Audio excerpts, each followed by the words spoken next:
it's Kristen, and today I thought I would just talk to you a little bit about one of the questions I get often is, what do you mean by identity shaking change, or what types of transformation or transitions would fall into that category? And so I thought I'd talk to you today just about the 5 pillars that make up who we think that we are. And anytime one of these pillars falls apart or changes, whether it's by our choice or not by our choice, they can sometimes put us into that sense of free fall, where the world just doesn't feel like it makes sense anymore. We don't know who we are. We don't know how we fit into the world anymore. And the society does not do a super good job of helping us with that. One of my sort of famous sayings when I was in grad school and had just gone through the loss of every single one of these 5 pillars that I've just told you about, when the final one happened, and the story, you can find the story on my website in my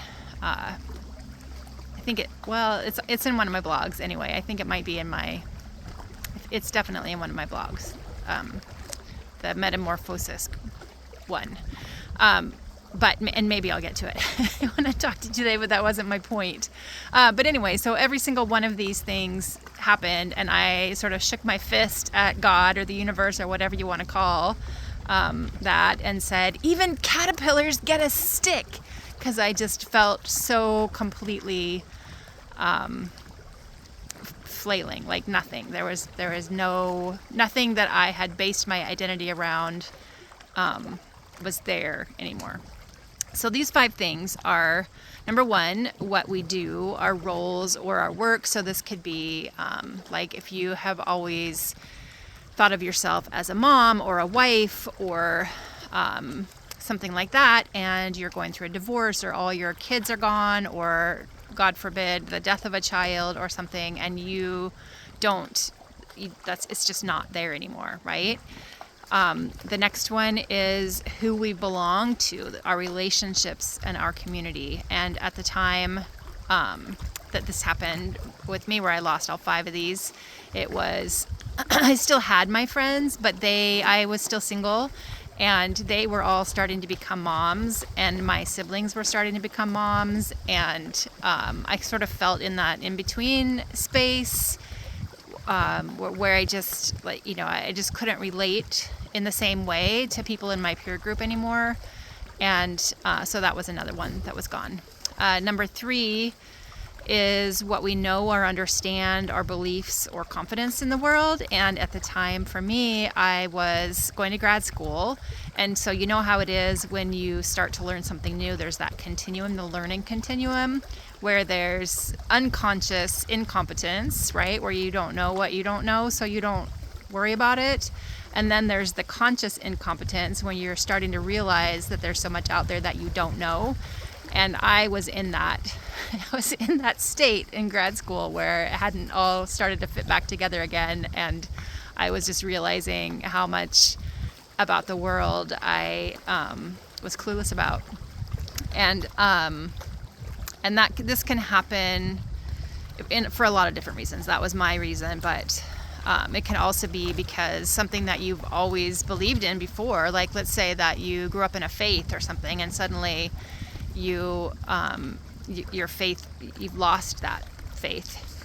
Or let's say that you are in, learning, a place of learning where you feel, or you've failed at a lot of things, and so you start to feel like nothing that you knew before ever worked. Those are just some examples. Number 4 is how much control we have, or our ability to shape our lives.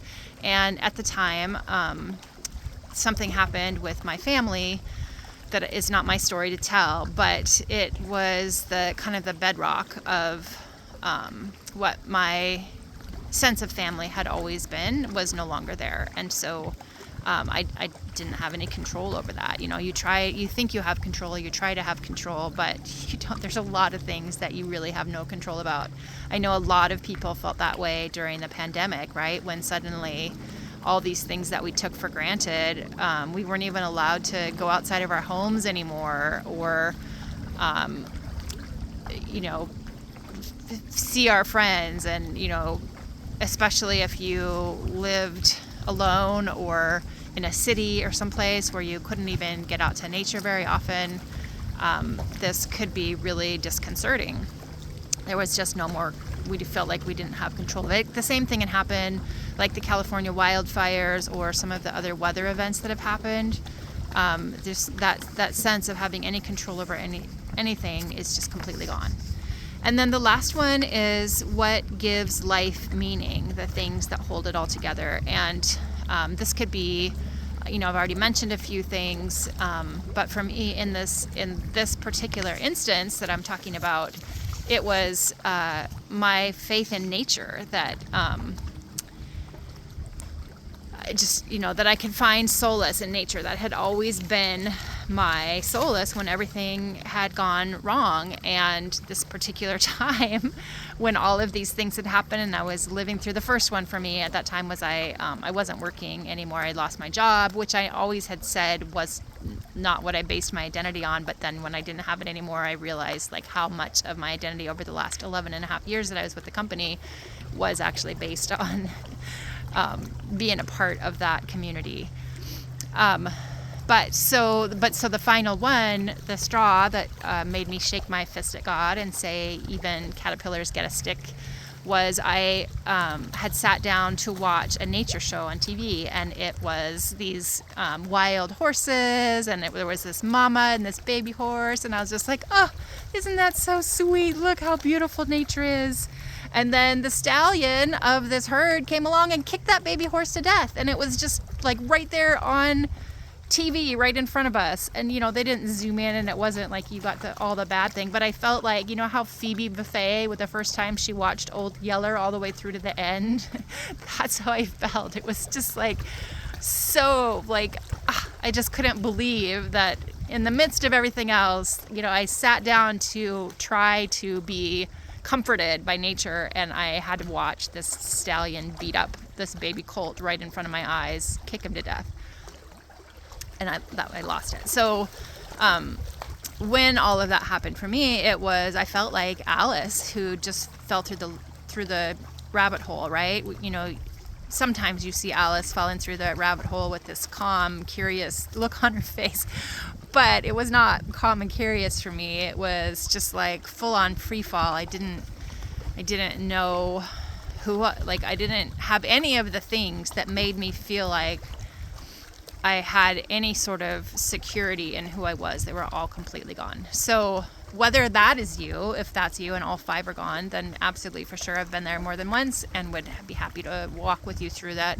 But even if it's just one of those things, and even if it's something that you chose but you didn't expect it to be that way. So let's say you're a new mom and you're struggling with that change in who you are, right? Suddenly you're responsible for this new little being that you've never had that kind of responsibility before, ever, giving birth.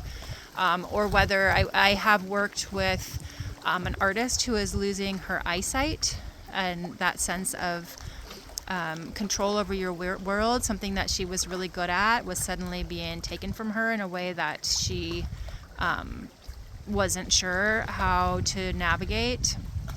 I have worked with many women going through relationship changes. It's probably the most common group of people that I serve, but a lot of different types of relationship challenges, whether it's a spouse cheated, whether it's you're suddenly going through a divorce, whether it's you're a single mom looking to make big changes in your life, all the wide gamut of those things I've helped people with in the past. But I just wanted to give a little bit of focus on the 5 different types of identity, because I think that we don't get taught that unless we are, go to a school to be a psychologist or something. We don't really learn those things in school. So I wanted to bring a little awareness to it.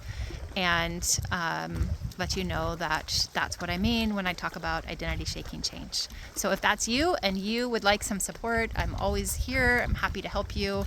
You can click on the different buttons on top or on bottom. This is Blue, by the way, and Mickey. There's Blue and Mick, and I'm here at our rental cabin on the lake. So thanks so much, and I'll talk to you later. Bye.